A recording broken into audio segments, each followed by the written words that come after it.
I knew that Tony was dying with cancer. And I know that preachers are not supposed to have good friends because we've got to be available to everybody.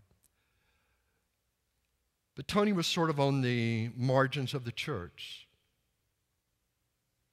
He joined when we were down on Dodds Avenue. Tony was not a guy who'd come in dressed up in a coat and tie like this. He was different from me. His family's here this morning.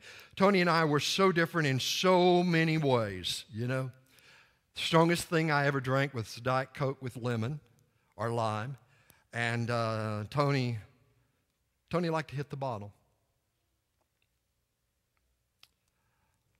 I went to church, and Tony loved ball games, and we had nothing in common. One day, I talked to Tony about going camping. He had 2 kids, I had 2 kids. Somehow we needed to bridge the gap, and we went camping. And then I challenged to go, Tony, hiking with me. And we went hiking. And it was one of the most wonderful experiences of my life. And that experience allowed me to do something that God wanted me to do to help Tony down the road. It was such a simple thing. God was just saying, Tony needs a friend. So I want to talk to you this morning about friendship and about how sometimes God calls us to be friends with people who aren't necessarily just like us, but friends who really need us. And as I say this, and whatever I say in total respect for Tony and his family. Tony died last month. I did his funeral. I shared these points of friendship because I knew that Tony Falls would be there for me, come rain or shine. He would do anything that I asked him to do. He would go the extra mile. He was an awesome kind of guy. And if Jesus were telling the story of friendship, I think he would use someone like Tony, as he did in the story of the Good Samaritan. If you're going to be a friend with someone, as Adrian Rogers pointed out, there are 5 basics. And number 1 is acceptance. You have to accept people where they are and as they are. If you think you're going to change someone in order to make friends, you can forget it. To accept someone is to say, okay, he's an Auburn fan, he's an Alabama fan, he's a Georgia fan, but we're going to be friends anyway. He's Presbyterian, he's Pentecostal, we're going to be friends. He's black, he's olive colored, we're going to be friends. He's a believer, he's a devout believer. He is someone on the fringe, but we're going to be friends. Tony was dying with cancer. Just a few days before his death, he said to me some words that will always impact my life. He said, Bill, you are one of the few Christians who accepted me just as I am. And I got to be honest with you, Tony could be hard to accept at times.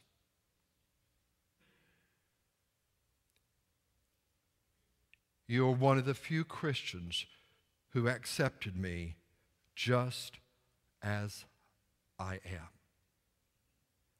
Now, it's important that if someone comes to this church, that we're going to accept them, regardless of how they're dressed, what kind of car they drive, or if they walk, regardless of their theology. We're going to accept people where they are, that God might bless them. I'm glad that I didn't make a big issue over Tony's behavior or his dress or anything else. Because had I done so, I would never have earned his friendship. So we start with acceptance. The second thing that's essential to friendship is acknowledgement. You have to know that someone is there. You know how awkward it is when you come up to someone or you're standing in a crowd and they look right past you as if you don't exist, and you want to take your hands and wave, say, hey, I'm here. I'm here. Don't look at me like this. As if I don't exist. And how many times does someone visit a Baptist church on Sunday morning and they walk out of that sanctuary unacknowledged?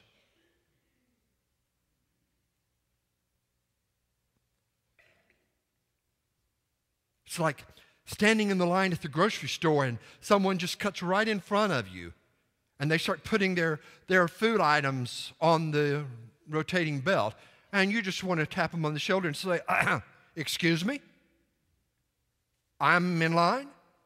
Or like me driving down the interstate and somebody pulls over in your lane and you say, hey, idiot, I'm here. Okay, let's acknowledge people. We don't have to pretend that things are different. If someone is there and they have cancer, we acknowledge that they have cancer. If someone is a sinner, we acknowledge that they're a sinner. Now, why should we acknowledge people? Why should we just acknowledge everybody? Because these people that may seem so ordinary on the outside are people that God lovingly created and instilled with great value. These are the people for whom Christ died on the cross. This cup may mean nothing to you, but it's pretty important to me. But what if the President of the United States had sipped coffee from this cup? What if Jesus Christ had touched this cup? Would we not want to possess it and protect it just because someone of great worth touched the cup? Well, then how about that individual who's on the street corner? Created by God, homeless, but still created, touched by the hand of God. Should we not acknowledge that person? Should we, as those who have discovered the gift of eternal life, should we not acknowledge that there are lost people and share with them the gospel of Christ? And yet one of the greatest weaknesses of the church is that we don't acknowledge that the world is lost. We pretend like everybody's a Christian and that everything is going to be wonderful when Jesus comes. Newsflash. Things are going to be worse and worse until Jesus comes. In a normal Sunday morning congregation, 90% of the participants in a worship service cannot do two things. They cannot write down the names of 10 lost people for whom they are praying. And they cannot share with you one person that they helped lead to the Lord during the calendar year. Acknowledge that the world is lost and needs Jesus Christ. Acknowledge the other person if you want to be that person's friend. Third key of friendship is appreciation. There's an old saying that if you can't say something good about someone, don't say anything. I'm not sure why it is, but, we have a tendency to badmouth people. And there's not a person on earth who doesn't deserve appreciation. Because God created us.